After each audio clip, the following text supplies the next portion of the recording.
आपको क्या करना है? आने वाले 10 साल में जितने मिरेकल्स 10 साल में, आने वाले 10 साल में होंगे, पिछले 2000 साल में नहीं हुए। मैं आपको बता रहा हूं, सिर्फ 10 साल में इतने मिरेकल्स होंगे, इतने मिरेकल्स होंगे, इतने मिरेकल्स होंगे, इतने लोग सेवा के लिए उठेंगे अगले 10 साल में, आप हैरान हो जाओगे। मैं आपको सच कह रहा हूं, अगले 10 साल में इतने मिरेकल्स होंगे, इतने लोग बचेंगे, इतने लोग सेव होंगे। जो ढीठ सोल्स हैं, जो ढीठ प्रजातियां हैं, अगले 10 साल जो इस धरती पे होने वाला है, वो भी परमेश्वर के सामने घुटने टेक देंगे। आप बोलोगे ऐसा क्यों हुआ? आप बोलोगे ऐसा क्यों होगा? ऐसा इसलिए होगा कि जैसे जैसे ये अंत के टाइम, अंत का घंटा नजदीक आता जा रहा है, परमेश्वर ये चाहता है कि उसकी जो मैजेस्टी है, उसकी जो हॉर्न जिसको बोलते हैं, उसकी जो पावर है, उसकी जो प्रेजेंस है, वो लोगों को मालूम हो। आने वाले 10 साल में हर एक इंडिया का सेलिब्रिटी वचन सुन चुका होगा। हर सेलिब्रिटी, वो प्रभु में आता है नहीं आता है, ये तो हर इंसान का पर्सनल मामला है। आने वाले 10 साल में हर एक सेलिब्रिटी वर्ड सुन चुका होगा, यीशु मसीह को जानता होगा, मिरेकल जानता होगा, पावर जानता होगा, वर्ड जानता होगा। बाकी उसका डिसीजन है वो क्या करता है। आने वाले 10 साल ऐसे मार्वलस होने वाले हैं। जो लोग पवित्रताई में होंगे, जो लोग सेवा करते होंगे, जो लोग परमेश्वर में बड़े और पूरे होंगे, वो चमकना अब छोटा होगा। वो ऐसे मारेंगे लिश्कारा, आंखें बंद कर देंगे लोगों की भी। आने वाले 10 साल, मैं सिर्फ 10 साल की आपको प्रोफेटिक वर्ड दे रहा हूं। जस्ट 10 ईयर, आने वाले 10 साल। हालेलुया। अपने हाथों को उठाओ। शॉर्टेज अच्छी चीज नहीं, लेकिन यह होगा, पवित्र आत्मा कहता है, देशों के साथ। 1-2 देश नहीं, बहुत देशों के साथ फाइट करेंगे, बल्कि देश खाने के लिए। आपको हाथों को उठाना है कि परमेश्वर तेरे लोगों को तू बचा, देशों को बुद्धि दे। इन समयों में तेरा सुसमाचार तेजी से फैले। मांगो अपने हाथों को उठा के थैंक यू जीसस बोलते हुए। Praise the Lord. आप सभी को जय मसीह की और जय यीशु की।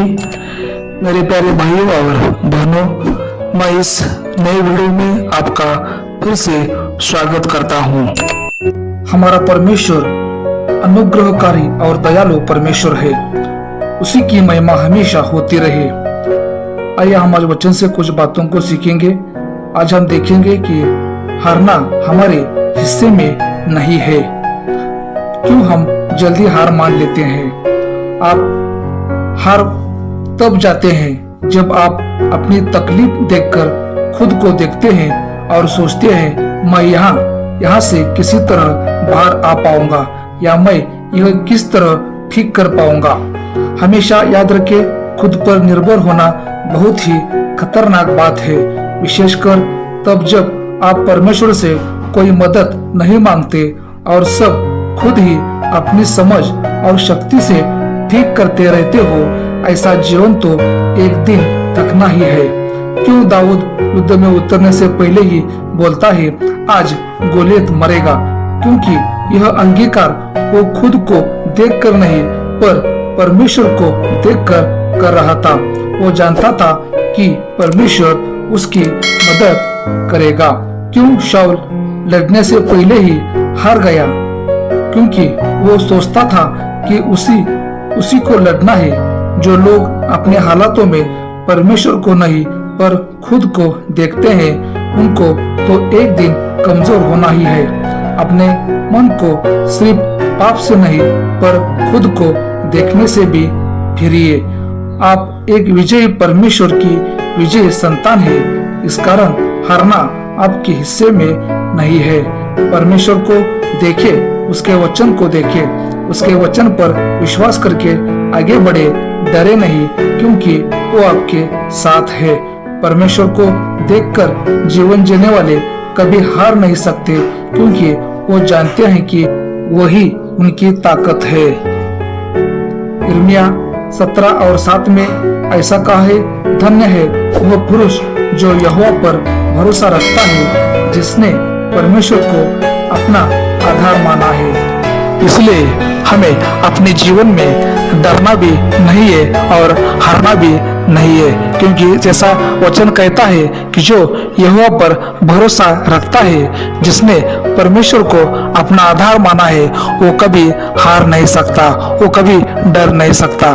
परमेश्वर आपको सहायता करेगा, परमेश्वर आके आपको बचाएगा, क्योंकि यहोवा हमें संभालेगा। हमारे जीवित और महान परमेश्वर का अनुग्रह हम सभी पर बना रहे। आमीन। परमेश्वर आप सभी को इस वचन के द्वारा बहुत आशीष दे। अगर आपको यह वीडियो अच्छा लगे तो हमारे चैनल को सब्सक्राइब कीजिए और लाइक कीजिए। परमेश्वर आप सबको बहुत आशीष दे। God bless you all. आमीन आमीन।